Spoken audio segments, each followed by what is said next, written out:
Bem-vinda ao Instituto Ágil. Meu nome é Elsa. Hoje irei ministrar uma aula para vocês falando sobre os micro-organismos de hospedeiro, falando da microbiota residente, transitória e doenças. Quando a gente fala de presença de micro-organismo no ambiente, a gente tem que contextualizar que eles estão presentes nos mais diversos ambientes. Eles são encontrados na nossa pele, na nossa boca, nosso cabelo, no ar. Em todos os ambientes existem presença de micro-organismos. Por isso que a gente caracteriza falando sobre o mundo microbiano. Os micro-organismos são classificados como ubíquos, estão presentes em todos os ambientes. Eles são colonizadores dos mais diversos ecossistemas. Então, por isso, nós temos uma microbiota ampla e diversa. Principalmente, quais são esses micro-organismos? Os fungos e bactérias. A microbiota que coloniza o corpo humano, ela é numerosa, complexa e diversa. O corpo humano é habitado por aproximadamente 100 trilhões de células microbianas, 10 vezes mais que células humanas. Aqui nós representamos o corpo humano nos mais diversos nichos anatômicos com presença de micro-organismos. E o sítio anatômico com mais presença de micro-organismo no nosso corpo é o trato gastrointestinal.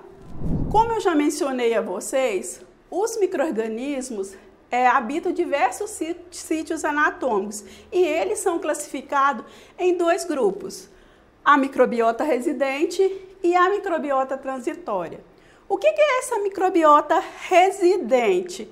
É a microbiota que estabelece mais ou menos uma residência permanente no organismo do indivíduo, mas não causa doenças, somente quando ocorre um desequilíbrio do sistema imunológico que vem ocasionar certas doenças.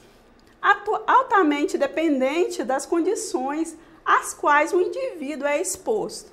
Depende do ambiente no qual o indivíduo é exposto. Vamos exemplificar. O ambiente hospitalar, os micro-organismos ali, principalmente os patogênicos, estão presentes em grande número. Quando a gente compara em ambientes comuns, como na nossa casa, no nosso local de trabalho. Então, existe essa diferença. Porém, eu tenho que enfatizar com vocês que a maioria dos micro-organismos, em torno de 95%, eles são benéficos ao homem, os animais e o ambiente. E há uma diversidade entre as espécies de micro-organismo de acordo com o indivíduo. Depende do local no qual esse indivíduo mora. Por exemplo, em um clima quente, nós temos uma diversidade diferente de um clima frio. A fisiologia daquele paciente tem várias situações nos quais existe ou não aquele determinado grupo de micro-organismos. Por isso que eu falo que é uma população de micro-organismos diversa. Não é estática, ela é dinâmica. E qual o papel dessa microbiota residente? Então, ela tem um papel importante na manutenção da integridade do hospedeiro, quando em equilíbrio em um sítio específico. Aí eu tenho que enfatizar com vocês que determinados micro-organismos fazem parte da microbiota da nossa pele, outros do trato gastrointestinal, outros do trato geniturinário. Se uma população de micro-organismos que faz parte da nossa pele, se ele cai na corrente circulatória, ele pode sim causar um dano, mesmo fazendo parte dessa microbiota normal do nosso organismo. E quais são as vantagens em relação a essa microbiota residente? Ela oferece barreiras contra a colonização de patógenos. É um grupo de micro-organismos que é chamado competidor. Compete com aqueles micro-organismos que não fazem parte desta microbiota. produzem substâncias utilizáveis pelo hospedeiro. Muitas das vitaminas que a gente precisa são produzidas pelos micro-organismos. Um exemplo disso, nós temos a Escherichia coli, que fazem parte da microbiota do nosso trato gastrointestinal. É uma bactéria que sintetiza a vitamina K, por exemplo. Elas degradam produtos que são tóxicos no nosso organismo. Então, produtos de origem, por exemplo, alimentar, outras substâncias produzidas até mesmo por micro-organismos que são patogênicos. Participam da modulação do sistema imune do hospedeiro. Então, o nosso sistema imunológico foi primeiramente ativado aí pelos micro-organismos. Porém, essa microbiota, em algum momento da nossa vida, ela pode ter um caráter anfibiótico, que são os micro-organismos que podem comportar-se como patógenos oportunistas em situação de desequilíbrio ou serem introduzidos em sítios estéreis ou não específicos, como eu já mencionei anteriormente. Aqui eu apresento os principais grupos de micro-organismos que são encontrados em nosso organismo. Então, nós vamos fazer a divisão aqui do sistema na pele, olhos, cavidade oral, trato genito-urinário, trato gastrointestinal, respiratório e ouvido. Em alguns desses sítios do nosso corpo, nós temos grupos de micro-organismos que compartilham diversos sítios anatômicos, como no caso o Staphylococcus, estar presente na nossa pele, mas ele também é encontrado no nosso olho, ele é encontrado, por exemplo, aqui no trato respiratório, no nosso ouvido. Então, existe aquela comunidade de micro-organismos presente em diversos ambientes, porém, eu tenho especificidade para alguns micro-organismos. Igual, alguns micro-organismos, como a Escherichia coli, como mencionei anteriormente, ela não pode ser encontrada na nossa pele. Quando encontrada, é uma indicação, por exemplo, de contaminação fecal. Então, são esses micro-organismos que saem de um sítio anatômico e contamina outros sítios anatômicos que pode ali acarretar uma doença. Quando a gente menciona o trato gastrointestinal como o sítio anatômico com maior quantidade de micro-organismos, mesmo assim, ele tem alguns locais, como o intestino delgado, ele tem uma menor quantidade quando eu comparo, por exemplo, com o jejum. Quando eu comparo com o cólon, que tem uma maior quantidade de micro-organismos. Então, eles são importantíssimos no nosso trato gastrointestinal. Porém, alguns locais ali, eles estão presentes em maior ou menor quantidade. E qual que é a função dessa microbiota intestinal?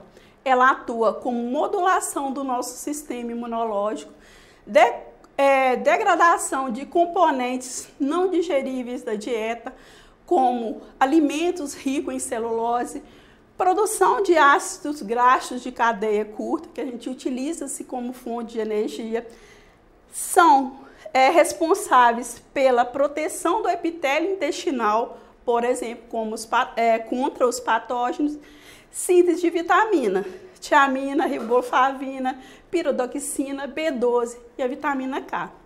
Então, esses micro-organismos têm um papel importante na manutenção e integridade do hospedeiro, com forte impacto na fisiologia, nutrição do hospedeiro e é crucial para a vida humana. Graças à presença dos micro-organismos, nós estamos aqui. Em relação à sucessão microbiana, desde o nascimento até a idade adulta. Aqui eu mostro para vocês, desde o nascimento, inicia-se essa colonização por micro-organismos, quer seja um parto normal ou um parto cesáreo. Então, aqui inicia o processo de colonizadores, que são chamados de colonizadores primários, como no caso da Escherichia coli e o Enterococcus. Pós o parto, o que acontece? Vêm os colonizadores secundários, como bacteroides, clostrídio e bifidobactério, na primeira alimentação, quer seja mamadeira ou o aleitamento materno. Até 6 meses de vida do indivíduo, a microbiota sofre interferência com o tipo de alimentação, quer seja, como mencionei, peito ou mamadeira. A partir dos 6 meses de vida, ocorre uma diversidade de colonização dos micro-organismos. Então, apresenta para a gente aqui o contato das crianças com outras crianças, pessoas e ambiente, que até os 6 meses de vida é menos contato que as crianças têm. A partir da vida adulta, ocorre uma redução gradual dessa microbiota quando eu comparo a fase de criança, porque a gente fica mais restrita em certos ambientes. Então, isso aqui eu apresento a sucessão dessa microbiota intestinal. Nessa linha, a gente, desde o nascimento até a idade adulta, a gente tem uma variação, aumento e diminuição da população de micro-organismos. Já a microbiota transitória são os micro-organismos que são patogênicos ou potenciais patogênicos encontrados em superfícies externas durante horas, dias ou até mesmo semana.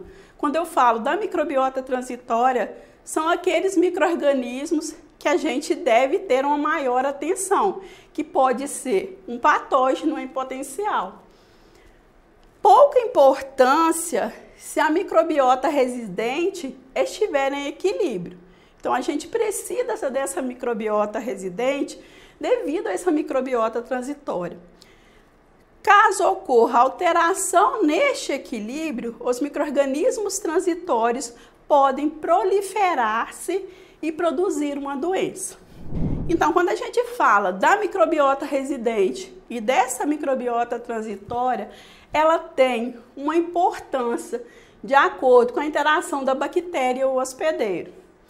Aqui eu apresentei para vocês falando do corpo humano. Nós temos mais células de micro-organismos do que célula humana. E o corpo humano é um conjunto de nichos ambientais que fornece nutrientes que são necessários para o seu crescimento. Então, nós somos excelentes fontes nutricionais para o crescimento dos micro-organismos, por isso que eles nos colonizam facilmente. E o corpo humano não é um ambiente uniforme. Então, existe sítios anatômicos com crescimento de grupos diferentes de micro-organismos. Aí eu falo de um crescimento de determinados micro-organismos é favorecido comparado a outros sítios anatômicos. Por exemplo, a nossa pele é um ambiente relativamente seco. Favorece o crescimento, por exemplo, de Staphylococcus aureus. Pulmões, ambiente altamente oxigenado. Favorece o crescimento, por exemplo, de Mycobacterium tuberculose, que é um patógeno.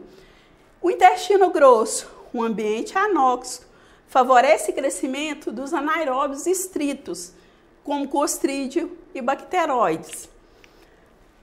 Porém, para que ocorra crescimento, principalmente desses micro-organismos que são patogênicos, depende do hospedeiro. Depende de quê? Do sistema de defesa, do mecanismo de defesa do hospedeiro. E os micro-organismos que conseguem colonizar um hospedeiro com sucesso, ele sobrepuja esses mecanismos de defesa. E aí eles vêm e causam uma doença. Se esse conteúdo faz sentido para você, curte, compartilha e envia para o seu amigo que tem interesse no assunto ou que vai prestar uma prova de concurso ou residência. Obrigada.